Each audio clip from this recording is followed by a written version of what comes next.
Okay, so I'm gonna try something very risky. I'm going to fly to Vilnius, Lithuania to visit NordSecurity's HQ. And while I'm there, I'm only going to be taking my iPad with me instead of my MacBook Air, because I want to see if this iPad can do every single thing that my MacBook can. This could either mess up all of my work entirely and make me miss my deadlines, or maybe, just maybe, I'll end up replacing my MacBook Air with the new iPad Pro. Also, the model that I've got right here is the $1,999 Nano Texture 13-inch iPad Pro. And the reason why it is so expensive is because, number one, in order to get the Nano Texture option, you have to buy at least the 1TB configuration. And number two, you also need to pay $100 extra, which means that you have to pay an absolute fortune just to get a Nano Texture coating. But you can actually get it for just $45, thanks to our sponsor, Paperlike. Paperlike not only reduces reflections, but also gives you a paper-like feel when drawing or writing, and it also protects your screen from scratches. And if you ever get bored of it, unlike the Nano Texture, you can always take it off. Check out Paperlike by using the link below. Okay, now back to our trip. We got an Uber, and on the way we were to the airport. And while I was in the Uber, I did some light work on the iPad Pro, such as responded to some messages from my team, as well as to some emails from Nord, and also had a look over our entire schedule over the next few days. And my experience doing all of this was actually pretty good. No complaints, aside from having to constantly press down on my iPad Pro's keyboard to avoid it from tipping over, as the majority of its weight is in the lid, as opposed to the bottom like it is on my MacBook Air. Right, so we're just at the airport now. Our flight leaves in about 40 minutes, so we have a tiny bit of time left, not a lot. And I'm trying to do some work on the iPad. More specifically, I'm trying to put some of the things that we have to do in the next few days in the main schedule and figure out where we need to film exactly what. And I'm also quite surprised by the fact that the battery life is at 99% right now, despite me using it in the car and a tiny bit as well on the way here. So pretty good so far. And for the next 20 or so minutes, that was exactly what I did. I worked on our upcoming filming schedule, as well as talked to my team who, aside from Owen, who was here with me, everyone else was in the office working hard on our next videos. Our first flight to Stockholm was coming up, which was where we were then going to have our connecting flight to Vilnius from. So off we were, to gate 25. Right, so I'm just about to board now, and I'm downloading the very last episode of For All Mankind, which I want to watch on the iPad. I was going to do this before the flight, but I completely forgot, so yeah, luckily the download is going pretty quickly. I'm on 5G, so yeah, quite excited to watch this on the plane. Now, I only had the Wi-Fi version of the iPad Pro here, and I was using my iPhone as my 5G hotspot, but if I had a cellular model instead, I could have downloaded the episode straight from the iPad, without the need to drain my iPhone's battery. This is something that you just cannot do on a MacBook. Of course, that model is unfortunately even more expensive. And there you go, the gate opens and we started boarding our plane to Stockholm. We're just about to take off soon. And I was definitely really excited for this trip, not only because I was going to see NordSecurity's HQ, but also because I've never been to Lithuania before. And I also wanted to escape the grey skies that we've had almost constantly in Manchester this year. Right, so we're just in the air now, which means that I can finally start watching the very last episode of For All Mankind. And I gotta say, the experience of watching this on the plane was just incredible. The screen was insanely bright. Keep in mind that the iPad Pro can go up to 1600 nits as opposed to just 500 on the MacBook Air, which means that even though it was crazy bright outside the plane and the sun was literally shining straight through the window, I could still see the iPad screen perfectly fine.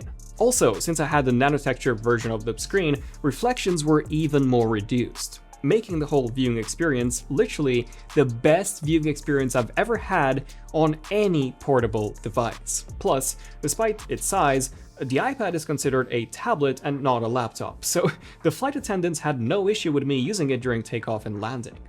And by the way, I do recommend you watch For All Mankind. It's honestly one of my favorite TV shows ever. It's really, really good. That was how I spent the entirety of our flight. A flight that was now coming to an end, as we were just about to land in Stockholm. However, at this stage, we literally had no idea what would happen to us once we got to Stockholm. Okay, so unfortunately we have missed our connecting flight in Stockholm to Vilnius. So I don't even know what's happening now. Long story short, even though we had 1 hour and 20 minutes in between our flights, that's just not enough. Like, we had a massive delay at passport control, and despite us running, we just didn't get to the gate in time. So we'll have to see what happens next. It was not a great situation, as we had to get to Vilnius that day no matter what. As the following morning, so Wednesday, we had a full day of visiting and filming at the North Security offices. If we could not find another flight to Vilnius that day, our entire schedule and trip would be thrown overboard. Okay, good news. We managed to get our flights rebooked, and our flight is today, and it's leaving in 3 hours and roughly 30 minutes. So we have a bit of time. We just grabbed something to eat. We're at one of the business lounges here, and I'm just gonna do some more work and yeah, see how the iPad performs. Also, just before starting my work sessions here, the battery life was at 81%, which was actually very good, considering that I did do some work in the first part of the day, and then also watched For All Mankind on the plane for 1 hour and 30 minutes straight, with the brightness also being maxed out. Right, so here's something weird that I've noticed. I'm just renaming a label for one of the iPads that we're returning. And on a Mac, I can just press Command, Shift, and the left arrow to select the entire text. But on the iPad, I cannot do that. So I need to hold Shift and manually select all of it. So it's things like that that are just a bit more, I don't know, not as straightforward to do on the iPad. And do keep this in mind, as this is something that I encountered a lot throughout the duration of this experiment. Okay, so I finally encountered the first thing that is significantly harder to do on the iPad compared to my Mac.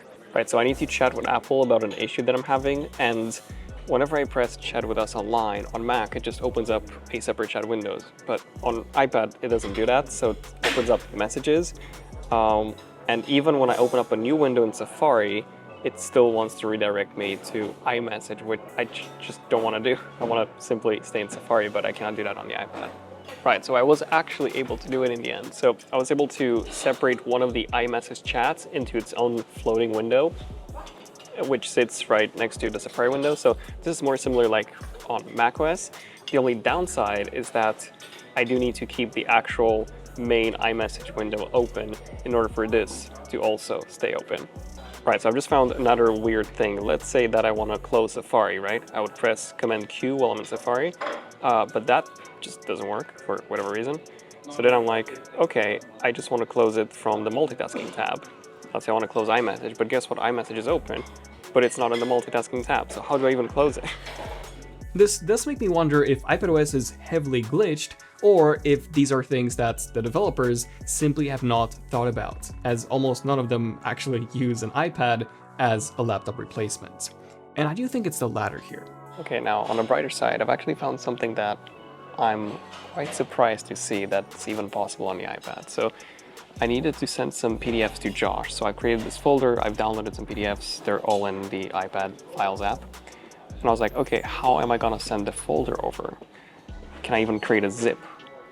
And it turns out that I can. So you can compress folders onto the iPad, and I can send Josh this zip alone, which I didn't even think was possible.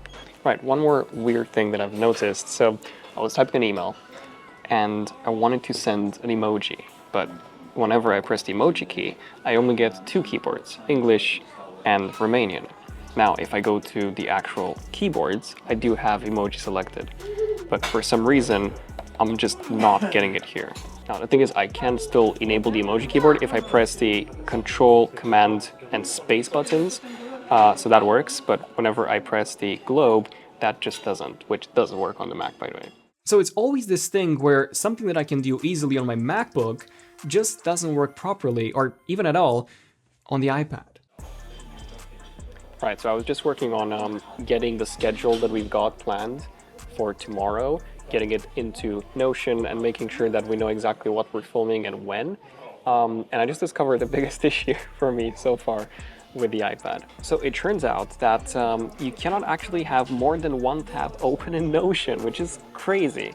Now, of course, you can open up another Notion window and kind of have those side by side that way. But if you want to have all of your tabs in one window, you just cannot do that on iPadOS. Okay, here's one more beautiful iPadOS experience, so to say. So I need to copy the booking reference for our flight so that I can check when we should be at the gate at.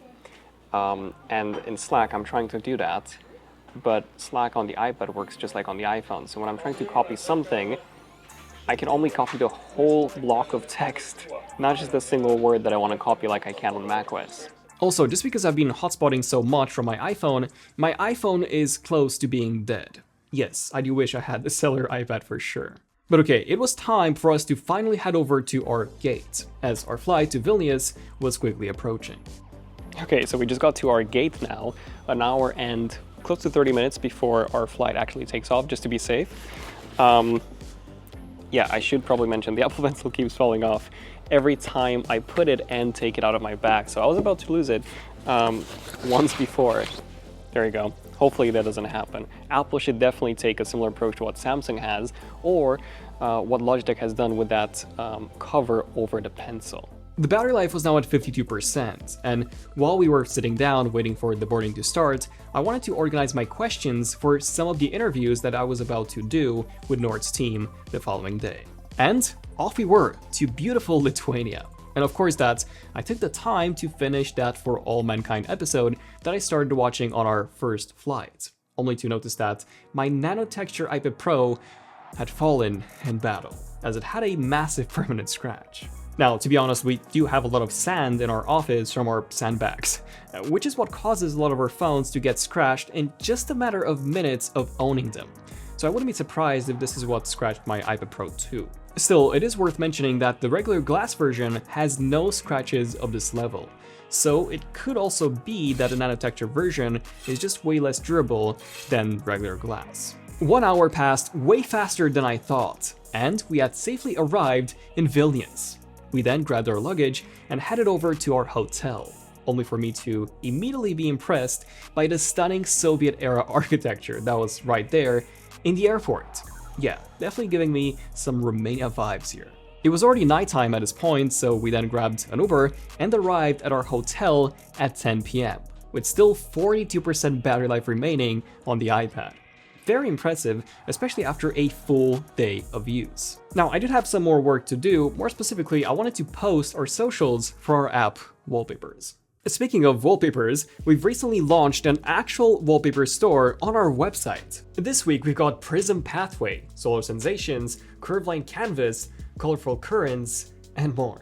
And this selection resets every week. And if you guys love this individual pack purchase idea, we'll bring it into our WallpaperZ app too, where we've recently launched our first 2 new packs for July. Retro Ride, with 10 stunning designs of some retro tech in space. Also, Retro Ride is the winning pack idea for our WallpaperZ competition that you guys voted on before. And then we've also got Scenic Spheres by Chatham, a super minimal pack with an iconic art piece in the middle, which you can also zoom into a lot and even use full screen as its own design. And both packs are available on our website store as well. Okay, now the following day, Wednesday, was our big day. We visited the Nord Security HQ, which was such an awesome experience. Their team was amazing, super kind and welcoming.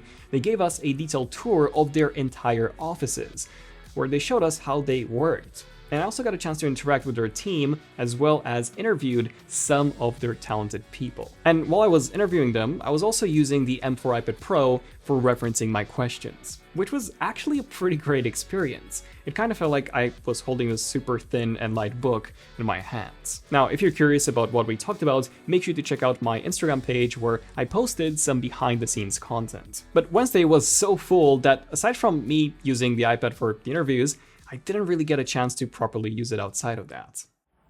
Okay, so it is Thursday now. We have a few hours left until we need to head back to the airport, and in the meantime, we're just gonna do some work. In my case, I need to check a video that my team has sent me, and I want to see how the experience of doing that is on an iPad. And I gotta say, the experience of doing this has not been great at all. So when I download one of the videos from the Google Drive, it actually saves it to my Photos app instead of the Files app, which means that it's actually not going to be the most recent one in the library. It's just going to be positioned based on its creation date. So it actually took me a while to figure out where these even were. Right, and I got to say, I've been checking a video for the past 25-30 minutes, and the experience has actually been worse than I thought. Here's the thing, whenever I QC the video, the way I do it is I have the script in front of me, and then I also have the video.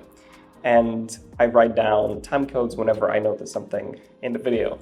But in the Photos app, there are no time codes at all. Like, you can see how much time you have left when the video, when you have the play bar enabled, but yeah, that's about it. You cannot see actual time codes, and that also goes away really quickly, by the way. Right, so what I did as a workaround is that I downloaded VLC, but there's no way to actually import videos from the Photos app into VLC. So what you have to do is to go to Network, Local Files, then it opens up the Files app, there's no photos here, and then I had to drag the video that I wanted to check here, wait for it to copy over, then open it, and then I have the time codes. But even this experience was not great because the time codes kept disappearing, and whenever I was pausing and unpausing the video to see the time codes, it would actually take some time for the AirPods to reconnect. But here's another fun discovery. Zooming in and out in Google Maps does not work with the trackpad, for whatever reason this may be. But anyway, it was time for us to head to the airport, which is exactly what we did. Right, so we've just arrived at Vilnius Airport. We have a flight to Copenhagen, and then from there we have to take the flight to Manchester. So we've got an hour left, and in the meantime I just want to do some work on the iPad, answer a few emails and small bits like that, so yeah, let's see how that goes. And something that I've just noticed is that apparently my smart mailboxes from Apple Mail on the Mac do not show up on my iPad for whatever reason. So while I was able to get back to all of my emails, not having the smart mailboxes slowed me down significantly. Shortly after, we embarked on our flight from Vilnius to Copenhagen, which was shortly followed by our flight to Manchester, during which I started watching the new Dark Matter TV show on Apple TV+, a show that I absolutely enjoyed. Of course, that was also thanks to the amazing display on the iPad Pro. And this pretty much concluded my experiment with trying to fully replace my MacBook with the iPad Pro for a couple of days. So yeah, trip is obviously over. I'm back in the Zonetech studio. And I gotta say, this experiment did not go as I initially expected it to go. Like, to my surprise, I was actually able to do every single thing that I needed to do on my iPad. And to no point did I ever feel like I needed my MacBook for anything. But the whole experience of doing all of this work was heavily compromised. It was like I was trying to get from point A to B, but instead of going in a straight line, I would go here, then here, then here, then here, then here, and then I would finally get to B hours later. Like, why does it have to be so difficult to get time codes when checking a video? Or why doesn't the trackpad work in every single app? Why does Notion have so many limitations compared to the Mac version? Well, actually, that's simple to answer. Notion, you gotta fix your iPad app ASAP. My point is that the iPad does not have to be this complicated, but it is. On one hand, it is very easy to use, but on the other hand, that simplicity creates a lot of complications the moment you try to do some actual work on it. Oftentimes, I felt like I was relearning how to use a computer. Maybe I'm just too old for this, but maybe, just maybe, the iPad still needs some work. And that's the thing, the iPad Pro has so much better hardware compared to my MacBook Air. The screen is miles better, it's far brighter and actually visible outdoors. Like, it's got perfect black levels and it's 120Hz too? Not even to mention those beautiful rounded corners and the absence of the ugly notch, all while having Face ID? Like, what more could you even ask for? Plus, it's so thin and insanely light. And despite this, the speakers are so much better than on my MacBook Air. Like, it's unbelievable. Just listen to this.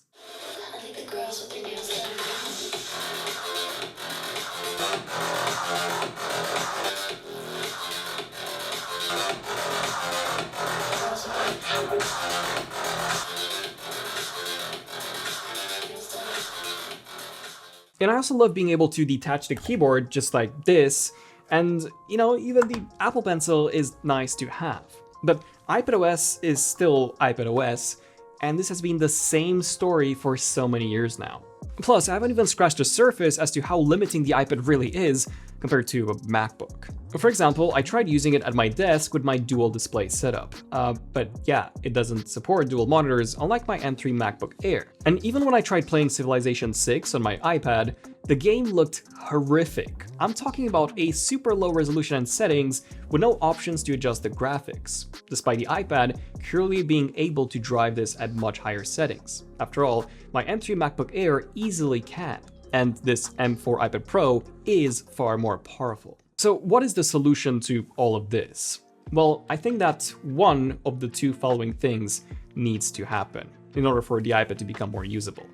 Number one, developers need to finally release iPadOS apps that are identical or very, very close in functionality to their macOS variants. Or two, Apple allows the iPad to run full-on macOS when connected to a keyboard. It is clear that when using it as a tablet, iPadOS is by far the superior choice. But when you got a keyboard and a mouse connected, iPadOS still falls heavily behind macOS. And I don't think it will ever get there. That being said, if you are looking to get this M4 iPad Pro, you should not get it as laptop replacement, but as a media consumption device instead. Like, it literally cannot get any better than this. In fact, this is what my main use case with the iPad Pro ended up being, watching my favorite TV shows in my bed on this incredible screen. However, since I simply cannot justify spending $1,300 on a 13-inch OLED TV, like my 65-inch OLED TV was more affordable than this, I think I'm still going to stick with my 2018 model instead. This has worked so well for me, and yeah, it's still usable very fast and still pretty great. But yeah, I would definitely love to hear your thoughts on this new iPad generation. Oh, and if you're interested in this wallpaper, I actually made this, same as that one, and my new pack is called Retro Ride, and it is now live in our app WallpaperZ. But yeah, I'm Daniel, this is Zone of Tech, and I'll see you guys in the next one. Zone of Tech, signing out. Cheers.